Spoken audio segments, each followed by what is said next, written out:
Hello everyone and welcome back to the channel. I am Abe with MysticGenMara.com, a small town mystic from the middle of Idaho, and today I would like to bring forward, we're going to wander back into our Myth and Tarot series, but we're going to dive back into Greece. And if you guys are looking to maybe mix things up a little bit, let me know. But I'm just gonna keep on with the Greek lore for now until I hear otherwise, because there's a ton of lore with the Greeks. But let me know in the chat or in the comments if you're ready for a little bit of a different view. Otherwise, we're gonna hop into this group, which is the Gorgons. These critters right here. Pleasant looking, aren't they? So, you may know the most famous of the Gorgons, which is Medusa, but she's only one of the family, and there's a little bit more lore we can bring to light about them overall, and there's a couple of different versions, of course there is, depending on which Greek or Roman legends you choose to follow. There's a fair amount if you want to dive into some of the historians and the mythology experts.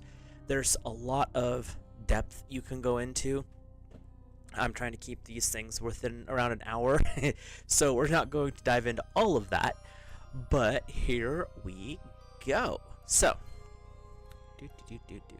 got notes everywhere, so pardon me for 1 second. There we go. Introducing the Gorgons according to Hesiod, who's one of the historians. Like I said, there's a lot out there if you wanted to start digging for it. So, oops, that is in the wrong spot. Let's shift that over just a pinch. There. These are the three Gorgon sisters. And according to the artist who rendered this, and there's a whole bunch more deviant art, and there's a few other websites out there you can check out. But for this one, over here, which direction did I go in here? This one, right here. This is Stheno.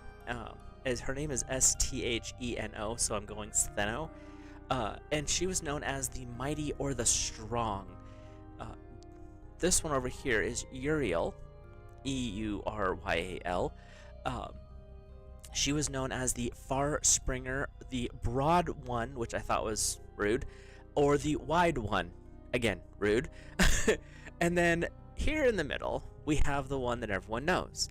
This is Medusa, the queen of all, or the protector of all.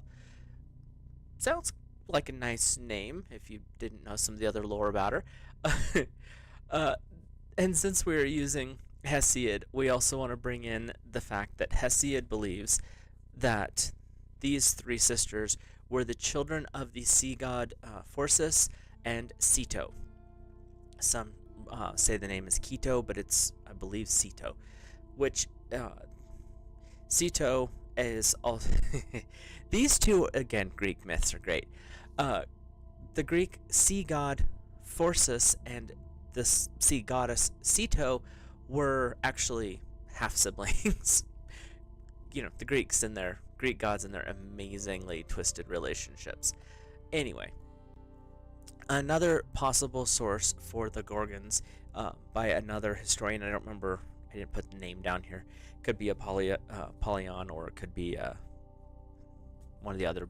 There's 4 primaries that I could find. So, but anyway, don't get distracted. Another source of the Gorgons is the Titan Gaia. So, pre-Greek gods, pre-Olympians. She birthed or created the Gorgons to help her children fight the gods. When I talk about her children, we're not talking about us. She does like us, but we aren't her children. She's talking about the giants. So, yeah, the Gorgons and the giants were here to fight with the gods because she tolerated them, but they weren't her favorite.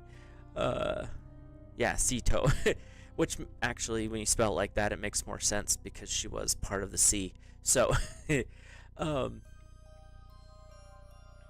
but Medusa's power did work against everything, including the gods. So there's a little bit to that, which is kind of awesome. The name of the name Gorgon, or how'd they say that? There was a phonetic way that was really weird. It's like Gargon, um, like Gar. That's not how I've ever heard it said, so we're gonna go with Gorgon. It basically means grim, fierce, dazzling, which I thought was cool, or awesome looks or expressions. But I wanted to double check when they said awesome. Was this like what we would call it today? Like, woo, it's awesome. No, in this term, we're going biblical. Awesome means to be in fear of. So if a Gorgon looked at you, you should be afraid, like really afraid. Another possible meaning of the name is a throat sound, like a gargle or a gurgle, something guttural, very harsh sounding, but it's in the throat area. It also has some loose translation to a growling sound, a howling sound, or a deep, like throat-tearing roar. So there's a lot there. It was said that the screams of a Gorgon could drive a man mad with fear. Pleasant. And it is said that this scream was also the inspiration, weirdly enough, for the pan pipe or for a flute. I'm not exactly sure how those two instruments tie into a scream that sounds like a growl, but there was supposedly that's where Athena got her inspiration for her flutes and her woodwind style pipes. Everyone has to have a theory, I guess. Some of the older versions of the Gorgon myths have them being golden winged females. Very beautiful, with one caveat. They had the hair of serpents, and that's consistent pretty much through all of the lore about the Gorgons. They all had this serpentine, nightmarish hair. This kind of thing. Some of the older stories have them with the hair of serpents, and it says that they also had scaly skin similar to that of a dragon. Pleasant. The stories also have them with flat noses, very round faces, much like this picture with the face, and they had tongues that were so long and forked that they kind of just hung out the side of their mouths at all times. It was also said they had protruding fangs or tusks. Now we're getting into that nightmare territory. And it was said they never aged. There is some theories about that. We'll get into that in a second, about the differences between the three sisters, but overall, they never aged. They appeared at a certain age and look from the historical records, and they just stayed there. They never changed. They never grew older. They never saw them in a youth form. They just appeared. And it was said that they stayed the same as the humans that they turned to stone stayed the same. It was kind of an odd way of phrasing it, but they also said they had their hands were brazen or the color of bronze. We're just getting into some really weird looks with these people. I think I saved a picture. We'll put that one away, bring that one up. So this is one of the better images. You can tell their hands are kind of bronze-ish colored, and we'll come back to this picture later because it actually has some interesting lore when we tie it into the Romans. But and I was reading through a lot of this stuff. I don't know how many of you guys have read the Queen of the Damned, the actual Anne Rice novel, not that ridiculous movie that's loosely based on characters from the novel, but the actual novel itself, all 680 pages or whatever.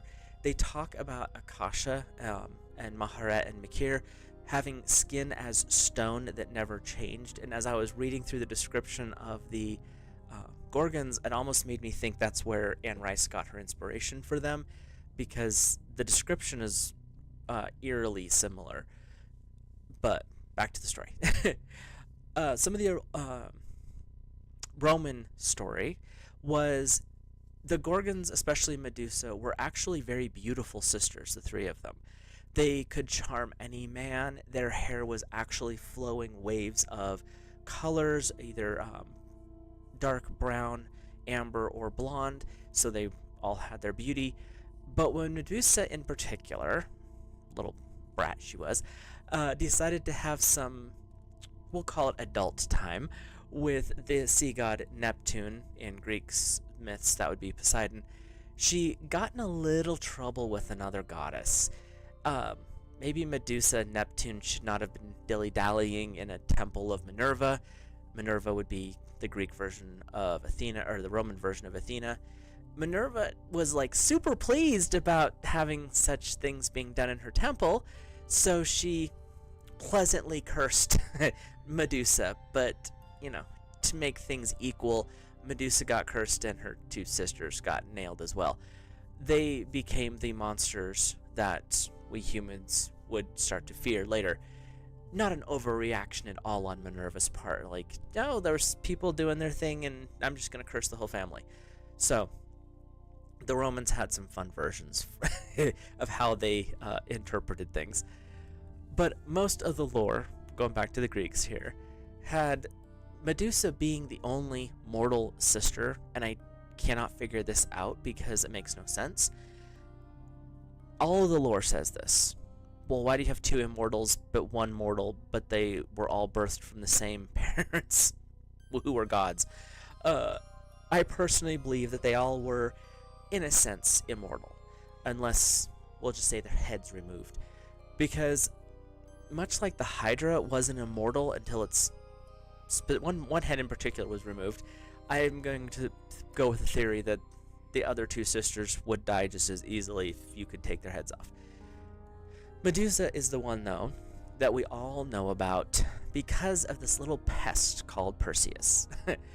The upside of her losing her head is we ended up with her amazing offspring, because her dalliance that she had with Poseidon actually made her carry two different heroes, or immortals, or beings, whatever you want to call them.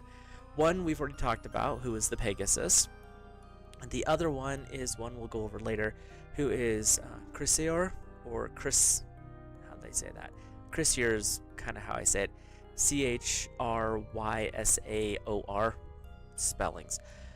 It was said that in the Perseus lore that once the head had been lopped off of Medusa, the seed of Poseidon had mixed with the blood of Medusa, and out popped these two, fully formed in their full state. Can you imagine Perseus's face when this beautiful Pegasus pops out, and then the warrior Chrysaor pops out of the blood of his slain enemy? Like, you could almost drop everything you were doing, like, what just happened? Perseus used the head as a weapon, obviously, since her gaze, alive or dead, this was the unique part about this, would turn whatever it was faced towards into complete stone. And like I just thought, I wonder if that's how they got some of those amazing lifelike statues that we have today from Greece, you know? Turn Medusa's head towards the Olympian who's posing, and all of a sudden now you've got a statue. Just a thought. But all three sisters held this particular power. It wasn't just for Medusa. Medusa was the one that we all know about because Perseus. But they all three carried the ability to turn a human, or a god for that matter, into stone. And all three sisters were known to be exceptionally fierce warriors and dreaded monsters just as a base level. They laid waste to anything that they turned their attention towards, whether their parentage was from Gaia or from Phorcys and Ceto. Warrior was kind of their baseline. And their faces, because of their fierce nature, were put on shields, they were put on armor. It was a way to inspire fear in the enemies and a little terror on top of it. And Athena would actually have it on her weapons, and it would be able to deflect all other weapons, or her shields, and it would cause fear in all who saw it. And I mean, this is Athena. She was kind of terrifying in her own right. But that should tell you how feared the Gorgons were. When Athena, who's a warrior goddess, slaps the Gorgon's face on her stuff to add to the fear. Like, I'm good. So, and we'll I'll add a little bit more into Athena's story here in a minute. The Gorgons had many supposed homes or places of residence where you could possibly find them. Hesiod says they live beyond the Titan Oceanus land. The Titan Oceanus had a river named after him, and that river supposedly circled the known world. You couldn't get across it, probably like the Atlantic Ocean basically, without dying. No one ever returned from it, so of course a Titan had to be the one out there taking everybody out. And near its spring in the far north, supposedly, the Gorgons had their residence. They also said that this was the edge of nightfall, so they didn't live in the daylight, they didn't live in the midnight, they lived in a center neutral land. This, going along with that vein of thought, there was an island near this area where they would be found called Sarpedon? In another one of the Greek stories, and I believe this one was by Apollyon. I can never say his name correctly. His first part of it starts with Apollo. It was said that the Gorgons lived in the far east of the Gorgonian plains of Scythine. There's a lot of jargon right there.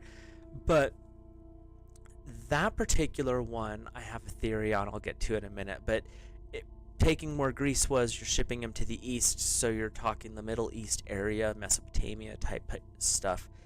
There's another one of the stories, there's a lot of them, where they actually resided in an area of northwest Africa in a mythical land next to a lake called Tritonus, Tritonis.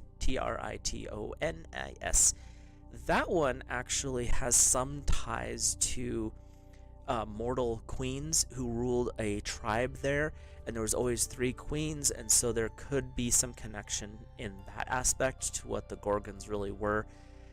That was a side blurb I found as I was digging around for this stuff, so something to think about. Well, now we're getting into where Perseus is kind of the main character, I guess you could say. The lore of how we really get to know, especially in the West, the story of the Medusa and Gorgons is because of Perseus. In one version of Perseus' story, he went to the other triplets who were born from the same parentage, whether it was Gaia or Phorcys and Ceto. Apparently, those whatever happened here, they were fond of triplets, because you had the Gorgons, 3, but you also had the Graii, and they were another set of 3 sisters. We'll go over them later. They're a very goofy group of creatures, but for now, Perseus was able to get information out of them as to where their sister set of triplets existed. So they went on. Perseus went on because he was told he had to take out the queen of Gorgons, Medusa. Big drama there. The journey was a very long one, and he gained several tools along the way to help him with his fight. One was flying winged shoes. Pretty cool. You usually see Mercury wearing those, but Perseus had them. We also had the cap of Hades that could render him invisible at will. That's kind of cool. And then we also had the adamantian sickle from Hermes, which some interpretations say it was like a steel harp. Others said it was an actual weapon like a sickle. So we'll let you make that decision. The flying shoes helped him fly to the island of the Gorgons. They were always referenced as being in an island far away. If you've watched the Clash of the Titans, doesn't matter which one, whether it was the 1984 or the 2011, I think it was, they have to cross a body of water to get to the Gorgons, whether it was the river Styx or if it was otherwise. So that stays pretty consistent, is that the Gorgons, when they weren't out making war with everybody, were kind of isolated on their island. Once on the island, Perseus found that the Gorgons were asleep. Well, I mean, who's attacking them? Just a look from them would turn someone to stone, so why post a guard? And unlike some of the awesome fights we see in the movies, the oldest stories about this particular situation are very boring. In this lore, Perseus, using the shield so he could see the reflection, because weirdly enough, the reflection didn't cause the person to turn to stone, just the direct eye contact. He would use a bronze shield. In some stories, it says that Athena gave him this weapon and it was polished to a mirror image. And he would move around the land only using the sword as a way, the shield as a way to see where he was going. And he would come upon Medusa, fast asleep, and then he would just cut her head off, which in turn freed Pegasus and Chrysaor. I can't even imagine the shock on his face when he picks the head up and there's blood gushing everywhere, and here pops out these two beings. I'm still kind of in shock of that. But he had to make sure to use the shield even when he was picking up the head so as not to look at Medusa's face by itself. He would eventually bag the head and start to take off. Well, you had two beings pop out of a body, you've got blood gushing everywhere. I'm sure it made some racket when he did the head cutting off part, which happened to wake up the sisters. Not something you want to have happen. And they would take off after Perseus in a fury. You just, offed our sister.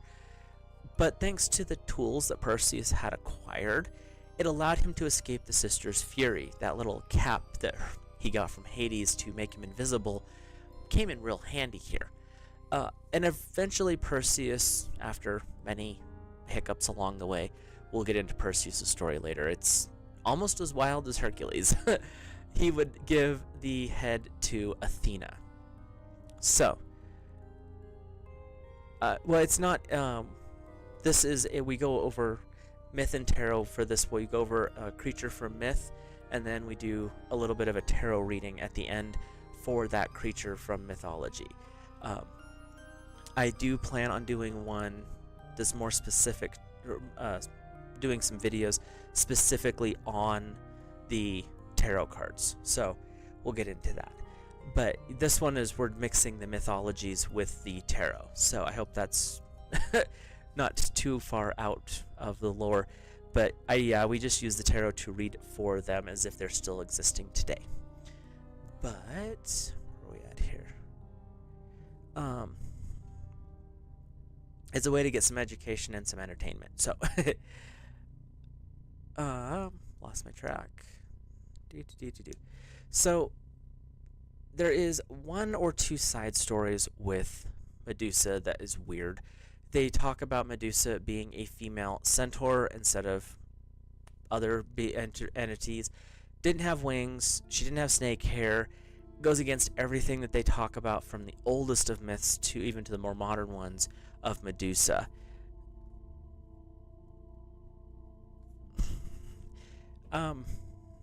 Well, I am still growing my channel, so we'll go with that. And I do what I enjoy, so. But the Gorgons have always had these weird images, but they've always had the snake hair. Others are wingless, wasp-shaped bodies, and none of these fit the old styles. And what's weird is when you look at some of the old images, they always have here we go, the face looking directly at the person looking at the vases, at the images, at the carvings. You always have that image looking at you. It's never looking at the other person, it's always looking at you. It was a kind of like, would you dare to look them in the eye type of a thing. And in most of the images, they had the snakes. You can see in this picture here, there's like some curly hair, which they interpret as snakes. But you also have some of the stand-up images, like this one, where the snakes are wrapped around their waist, kind of like a belt. And as you can tell, there's a stone soldier at her feet, because they were all three very much warriors in their own right, which is pretty cool. And so back to Athena. So when Perseus eventually gave the head of Medusa to Athena, she would implant the head of the Gorgon into something called an aegis. Some say this was part of her armor, others say this was one of her shields. Either way, once Medusa's head had been implanted into the weapon or shield, no weapon of god or man could harm her. It was said that Zeus's lightning bolts would actually be deflected completely off of it, and even Apollo's mighty spear bounced off. There was nothing that could actually get past that head, which also begs the question, how did Perseus cut her head off if nothing could penetrate the weapon or the shield? It's an interesting piece of armor with a few questions tied in. And the reason I say it was implanted is the description of the Aegis makes it sound like it was not a simple piece of armor. It was God-made and held properties that allowed it to absorb conquered foes' weapons or energies.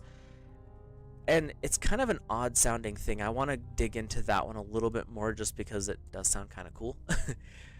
Athena brought the blood of the Gorgon Medusa back to Asclepius. Some suggest the body of Medusa is still bleeding. Really says that she's mortal, right? Either way, the blood could either heal or harm, and this is interesting, depending on where it was harvested from the body. According to Apollodorus, said his name, the blood from the right side of the body would heal and could even raise the dead. That's impressive. But the blood from the left would unlock the bane of man. Not sure what that means, but I'm gonna say it's bad.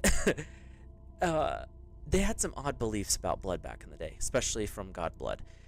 The Gorgons were used in many images as protection amulets. The amulets were actually called Gorgonia. Where's my other one? There it is. And this is one of the other amulet images. They would be on temple gates, they would be on shields, they would be on coins. They would actually put this image in particular in the bottom of bowls and cups, so as you're drinking it, this was the face that was looking at you. Not sure how I feel about that. The faces were always beautiful but had nightmare aspects, like this one's just a nightmare aspect. But some of the other ones, they said, were beautiful except for the fangs and the snake hair. One of the other names for the Gorgons, as we're trolling along here, is the mistresses of animals, and it was said that they were usually surrounded by animals with these images. Donkeys, snakes, horses, small animals, baby animals was another popular one, apparently. I couldn't find images of that, but that's what the claims were. And this tends to soften the harsher, violent images of the Gorgons. They liked animals, which is cool, but they really didn't like anything else, god or man. And as I researched this topic, I couldn't really find a specific beginning time for the Gorgons. They just kind of appeared in Greek lore one day type of a thing. Some speculate that this lore comes from Mesopotamia. There was some talk of some snake-haired beings in some of the Mesopotamian myths. But as I was going through this, I kept having these little flashbacks, and they kept talking about the East, and I was like, wait a minute, I've already talked about this. They could have been, because there was a lot of trade that went on during this time, they could have been getting this information or these images from the Far East, and I'm talking India. I've already had a video about these gals, and it was the Indian legend of the Nagas, the protectors of the gods. So there's a very good possibility that they just borrowed the older lore from India with the Nagas and applied it to their gods, because the images were on temple gates. They were on house mantles above the door. The images of Gorgons were very specifically placed for protection. And if you go back and check that video out, or if you've done your research on the Nagas, they're terrifying in their own right, but they were protectors of God and man.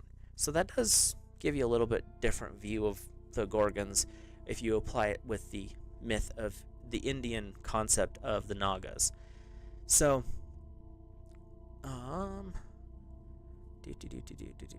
and this is not everything from the Gorgons, like I said. I try to keep these videos within around an hour or just under.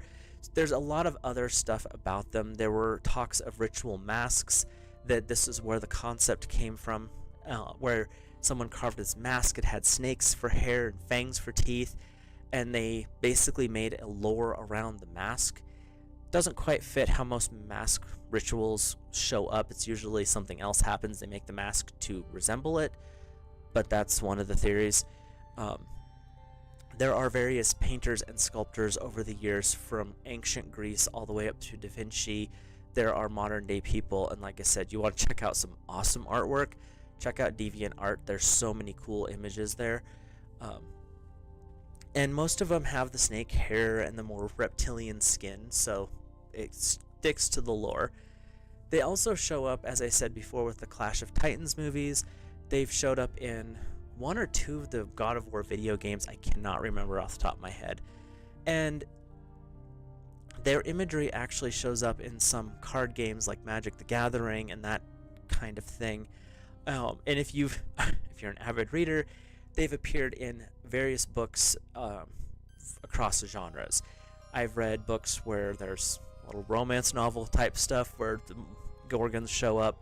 There's also ones in all the horror novels, which is even better. So,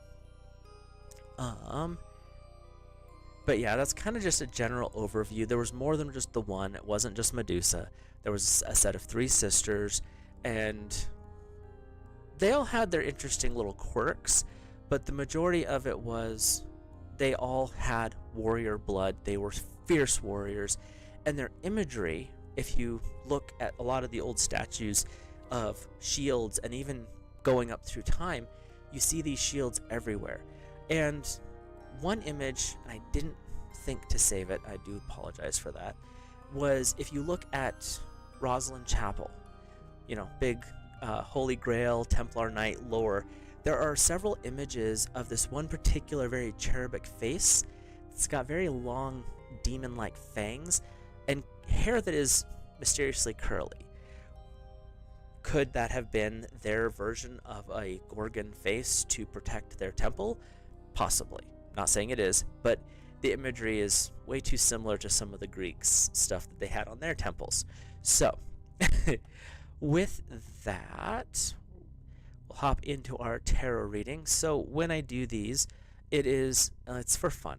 It's for entertainment. You know, take what you want from it. You can leave it if you don't like it. That's fine too. But I do a simple Celtic cross reading as if the creature, in this case the Gorgons, were sitting right across from me as a client. How would you feel in this situation? What are your experiences? And then we just kind of see, would they be comfortable moving into modern day world? Some of the ones we've talked about before, definitely not. Other ones, not so much, or actually would be better. So let's see where the Gorgons fit. So the Gorgons are represented by the Knave of Pentacles. So they really don't care, is what I'm getting. They're in their own right. They really are in a good spot. They don't really care about what humans are doing. They're taking care of. They're doing their thing, and they don't really care about the rest of us. The energy that's crossing them is the 5 of Pentacles. So we would think that the things that are crossing them would be some sadness, a little melancholy. They're pushing that back. They could care less about any of that. They don't want to know about it. They don't care about it. They are in their own world. They're above the rest of us. The higher energy is the 3 of Chalices. I'm getting from this, they're in a kind of who cares, devil may care, laissez-faire type energy, but that's also keeping them away from the critics. That's keeping them away from all the negativity. They could choose to come and be warriors if they want, but it's not necessary. They don't feel that need anymore. Their higher self, their higher energy is like, you know what, you fight your battles, just put it down the swords, it's not worth it. But their shadow self is the Knave of Wands. So they still have that fiery passion. Like there's a little bit underneath the surface where they're like, you know what, maybe I will pick up that sword and go after people again. But they're not quite ready for that yet. So their history, they're immortal, we'll go 200 years or so, is the Hanged Man. They've been reinventing themselves. They've been looking back, trying to understand how they ended up where they are. And they're also looking at the world today going, what are you people doing? Like, they're trying to look at this from a different perspective, and all they see is goofy Olympian-made creatures that are not doing so well in their own right. So, and in that aspect, they're definitely not thrilled about interacting here. They're going to stay in their their palace, if you will. The Two of Pentacles, for their future, they really just don't care. That's what I'm getting. They're set. They've got things going for them. They're hanging out with their other deities. They're probably still hanging out with their parents and their sisters.